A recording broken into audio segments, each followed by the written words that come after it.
लिया जाना। इसलिए अनिल बिश्नोई ने गांव से 2 लाख रुपए का चंदा इकट्ठा किया और 66 पोखर तैयार करवाए जहां गर्मी में जानवर पानी पी सके। किसी जानवर को चोट लगती है तो ये उसे अपने घर पर या फॉरेस्ट डिपार्टमेंट के मेडिकल सेंटर पर फर्स्ट एड देते हैं। अगर हिरण के बच्चे की मां मर जाती है तो हिरण के बच्चे को तब तक पाल लिया जाता है जब तक वो जंगल में छोड़ने लायक ना हो जाए। आज राजस्थान के 12 डिस्ट्रिक्ट्स में 3000 लोग उनकी टीम में जुड़े हुए हैं और इतने सालों में उन्होंने मिलकर करीबन 10,000 काले हिरण और चिंकारा हिरण को मारे जाने से बचाया है।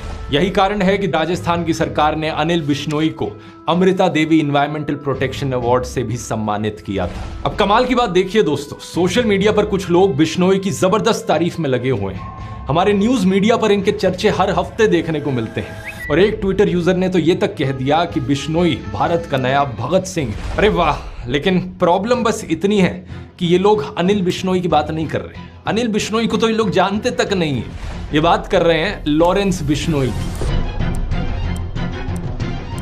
कौन है ये लॉरेंस बिश्नोई?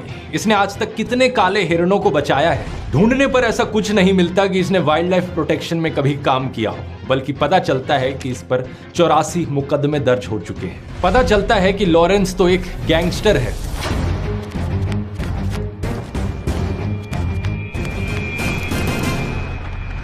वीडियो शुरू करने से पहले एक छोटा सा अपडेट। आप में से बहुत से लोगों ने डिमांड करी थी पिछले Q&A वीडियो में, तो अब इस वीडियो का जो रिसोर्सेज डॉक्यूमेंट है वो पब्लिकली अवेलेबल है। नीचे डिस्क्रिप्शन में लिंक पर क्लिक करोगे तो आपको मिल जाएगा, जहां इस वीडियो के सारे सोर्सेज लाइन बाय लाइन आपको मिल जाएंगे। दूसरा, आप में से कुछ लोग दिवाली की सेल मिस आउट कर गए और रिक्वेस्ट कर रहे थे, इसलिए जो दिवाली सेल है ध्रुव राठी एकेडमी पर, उसे कुछ दिन और बढ़ाया जा रहा है आगे। आपको फ्लैट 56% ऑफ मिलेगा सभी कोर्सेज पर, time management course, chat GPT course और यूट्यूबर कोर्स।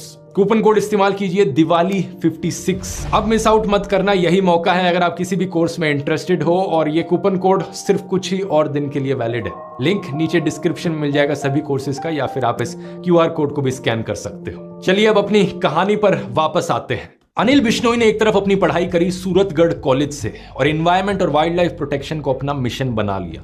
दूसरी तरफ लॉरेंस बिश्नोई ने अपनी पढ़ाई करी चंडीगढ़ कॉलेज से और क्या किया, स्टूडेंट पॉलिटिक्स में घुस गया। चलो ये तो अच्छी बात है, मेरा मानना है कि स्टूडेंट्स को पॉलिटिकल होना चाहिए। भगत सिंह भी अपने कॉलेज के समय पॉलिटिकल थे, ब्रिटिश सरकार के अत्याचार के खिलाफ आवाज उठाते थे। मैंने एक ही वीडियो किया था इनके ऊपर जिसमें मैंने बताया था कि कैसे भगत सिंह हाईएस्ट ऑर्डर के इंटेलेक्चुअल थे, बहुत सारी किताबें पढ़ते थे, क्योंकि उनका कहना था बम और पिस्तौल से क्रांति नहीं आती, क्रांति की तलवार विचारों की शान पर तेज होती है।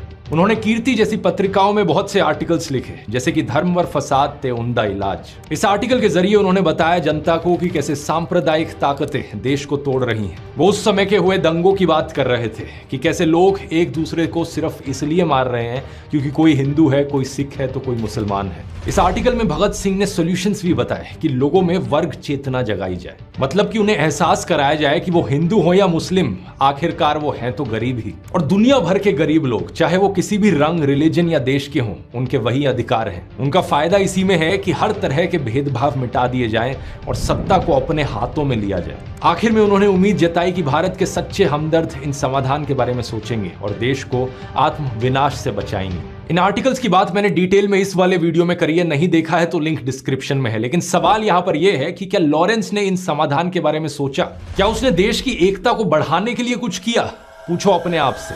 भगत सिंह ने अफसोस जताया था कि जो किसान सभी के लिए अनाज उगाता है, आखिर वो भूखा क्यों रहता है? जो बुनकर सभी के लिए कपड़े बुनता है, उसके बच्चों के पास ही कपड़े क्यों नहीं होते? तो क्या लॉरेंस ने इसके लिए कोई विरोध प्रदर्शन किया कि किसानों को उनकी फसलों का ऊंचा दाम मिले?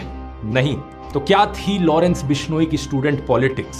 पुलिस डोसियर से पता चलता है कि लॉरेंस बिश्नोई स्टूडेंट पॉलिटिक्स के चुनाव में किसी कैंडिडेट के लिए कैंपेन कर रहा था जब दूसरी चुनावी पार्टी वालों से झगड़ा हो गया। उसके एक दोस्त ने पहले वार्निंग देने के लिए बंदूक चलाई और 5 दिन बाद उसने और उसके दोस्तों ने राइवल कैंडिडेट के लिए कैंपेन करने वाले किसी आदमी की कार जला दी। उसके 8 दोस्तों के साथ उसे गिरफ्तार किया गया। जेल में वो हथियारों के सप्लायर से मिला। जेल से जब बाहर आया तो गुंडागर्दी चलती रही, उस पर कई केस हुए, लेकिन दोनों पार्टी ने जब समझौता कर लिया तो केस क्वॉश हो गए। ये साल 2010 की बात है जब उसने पंजाब यूनिवर्सिटी की स्टूडेंट ऑर्गेनाइजेशन के प्रेसिडेंट पोस्ट के लिए चुनाव लड़ा। इस आर्टिकल को देखिए। चुनाव हार गया तो एलिजिडली इसने अपने राइवल कैंडिडेट को अटैक कर दिया। साल 2011 में जब वो जमानत पर बाहर आया तो उसने फिर से चुनाव लड़ा और इस बार जीत गया। कॉलेज में रहते रहते ही करीब 18 मुकदमे इस पर दर्ज हो चुके थे। साल 2012 में लॉरेंस को उसकी लॉ